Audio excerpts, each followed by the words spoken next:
The air in Blackwood Manor was thick with a suffocating tension. The storm had passed, but it had been replaced by a different kind of tempest. A silent, internal storm of fear and suspicion. We were all actors in a grim, unfolding drama, each of us playing our part, each of us waiting for the final terrible curtain to fall. But now, at last, the end was in sight. Holmes had identified the killer, and the time had come to spring the trap. His plan was a masterpiece of psychological manipulation, a scheme so perfectly tailored to the killer's own arrogance and desperation that it was, he assured me, guaranteed to succeed. It was a plan that required careful staging, precise timing, and a healthy dose of theatrical flair. The first step was to lay the bait. Holmes chose the setting of the evening meal, a strained and silent affair, to make his grand announcement. The remaining inhabitants of the manor, the cold, composed Lady Harrington and the sad, fragile Eleanor Vance, were present, as were the two bumbling constables who were now permanent and deeply uncomfortable fixtures in the house. In the middle of the meal, Holmes cleared his throat and rose to his feet. "My friends," he began, his voice ringing with a tone of triumphant finality, "I have news. After a great deal of study, I have succeeded in deciphering the final secrets of Mr. Finch's ledger. I have discovered the formula for the poison that has brought such tragedy to this house. But more importantly," he paused, his eyes sweeping over the faces of his small, captive audience, "I have also discovered the formula for the antidote." His words had the effect of a bombshell. Lady Harrington's fork clattered onto her plate, her icy composure momentarily shattered. The two constables stared at him, their mouths agape. And Eleanor Vance. Eleanor Vance looked up at him, her large, expressive eyes wide with what appeared to be a mixture of hope and disbelief. "The antidote," she whispered, her voice a trembling, hopeful sigh. "You have found a cure for the curse." "I have, Miss Vance," Holmes said, his tone gentle yet firm. "The curse, as you call it, is no more. I have synthesized a small amount of the antidote in my temporary laboratory upstairs. It is a complete and total cure for the dreadful poison of the crimson bloom. I intend to deliver my findings, along with the formula, to the proper authorities in London tomorrow morning. The secret of Blackwood Manor will be a secret no more." He then raised his glass. "Let us drink," he said, "to the end of this terrible affair, to the triumph of science over superstition, and to the memory of those who have been lost." It was a masterful performance. He had dangled the bait, a prize of unimaginable value, right before the killer's eyes. The antidote was the key to preserving the power of the poison, the key to the entire bloody legacy of the Harrington family. The killer could not, and would not, allow it to be revealed to the world. They would be forced to act. They would have to steal or destroy the antidote before Holmes could deliver it to the authorities. The second step of the plan was to stage the scene. The laboratory to which Holmes had referred was, in fact, the small, dusty conservatory where he had confronted Eleanor earlier. He had spent the afternoon transforming it into a plausible imitation of a scientist's workshop. He had brought his own chemical kit from our rooms, and had arranged the various vials and beakers on a small table, creating an impression of complex scientific work. The antidote itself was a small corked vial filled with a clear, harmless liquid, nothing more than distilled water with a pinch of salt. He placed this vial in the center of the table, A single tempting prize in a room filled with the paraphernalia of science. He also created a set of false notes, a series of papers covered in complex chemical formulas and diagrams, which he left scattered on the table, as if he had been interrupted in the middle of his work. The final and most crucial part of the plan was my own role. "Watson," he said, his voice low and serious, "you will be the guardian of the antidote. You will sit in the conservatory tonight, on watch. You will be armed, of course. But you're not to interfere, not unless your own life is in immediate danger. Your role is to be the victim, the obstacle that the killer must overcome to get to the prize. You must be convincing. You must be seen to be on guard. But you must also be seen to be fallible." He suggested that I should, after a few hours of diligent watchfulness, appear to succumb to sleep. "The killer is patient," he said. "They will wait until they believe you are no longer a threat. They will watch you from the shadows, waiting for the perfect moment to strike. You must give them that moment." I confess, a shiver of fear ran down my spine.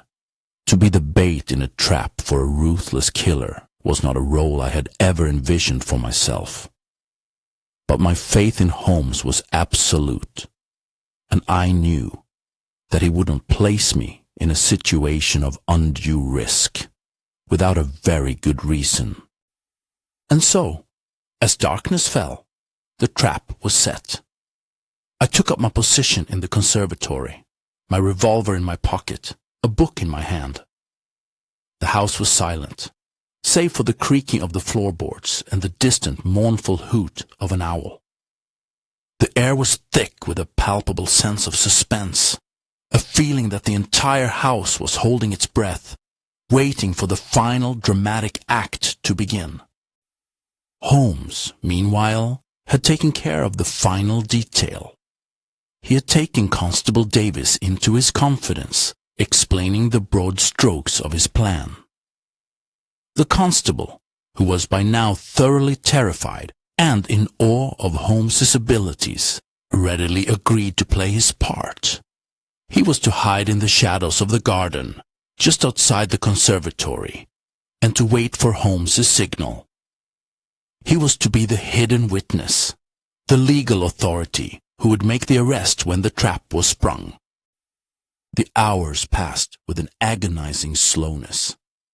I sat in the wicker chair, the book resting unread on my lap, my ears straining to catch every sound.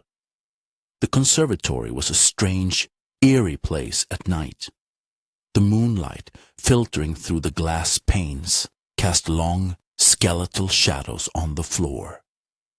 The wilting plants seemed to writhe and twist in the darkness, their forms taking on a sinister, menacing quality. Sometime after midnight, I began the second phase of my performance. I allowed my head to nod, my book to slip from my fingers. I let out a soft, convincing snore. I was, to all appearances, a man who had succumbed to the exhaustion and the late hour. But beneath my closed eyelids, I was wide awake, my senses on high alert, my heart pounding in my chest. I waited. The silence in the house was absolute. And then I heard it. A faint, almost imperceptible sound. The soft, stealthy creak of a floorboard in the corridor outside the conservatory. The killer was on the move. I remained perfectly still, my breathing deep and regular. I heard the soft metallic click of the door handle turning. The door swung open, slowly, silently. A figure, cloaked in darkness, slipped into the room. The figure paused for a moment, their form silhouetted against the pale moonlight. They were watching me, I knew, ensuring that I was truly asleep. Then, satisfied, they moved towards the table, their movements swift and silent, like a phantom in the night. The figure reached the table and, without hesitation, picked up the vial containing the antidote. They held it up to the moonlight, examining it for a moment. Then they turned their attention to the false notes, gathering them up with a swift, efficient movement. Their intention was clear: to steal the antidote and to destroy the formula, to preserve the terrible secret of the crimson bloom forever. It was at this moment that I made my move. I sprang from my chair, my revolver in my hand. "Stop!" I cried, my voice a hoarse, strangled shout. The figure spun around, a low gasp of surprise and fury escaping their lips. In the pale moonlight, I could see their face, and my blood ran cold. It was Eleanor Vance. But this was not the fragile, gentle Eleanor I had known. The mask of grief and sorrow was gone, replaced by an expression of pure, cold, murderous rage. Her eyes, which had once been so soft and expressive, were now as hard and as cold as chips of ice. She did not panic. She did not scream. She simply smiled, a thin, cruel smile that sent a shiver of pure terror down my spine. "You are a fool, Doctor. Watson," she whispered, her voice a low, venomous hiss. And then she moved. She was as fast as a striking serpent. Before I could react, she had thrown a handful of fine white powder into my face. It was a chemical irritant, and it blinded me instantly. My eyes burned with an agonizing pain, and I staggered back, my revolver falling from my hand. I was helpless, a blind and stumbling target. I heard her laugh, a low, triumphant sound. I knew that I was about to die. She wouldn't hesitate to kill me, just as she had killed Finch and her own guardian. But she had made one fatal miscalculation. She had underestimated the man who was waiting in the shadows. Just as she lunged towards me, a dark shape in the periphery of my blurred, burning vision, another figure emerged from the darkness. A tall, gaunt figure, moving with the speed and the grace of a striking panther. "The game," a familiar voice declared, its tone as cold and as sharp as a shard of ice, "is over." It was Holmes. He had been hiding in the conservatory all along, a silent, unseen observer. He moved with a swift, decisive energy, cutting off her escape route, his tall frame a formidable barrier between her and the door. The trap had been sprung. The killer was cornered, and the final dramatic confrontation was about to begin.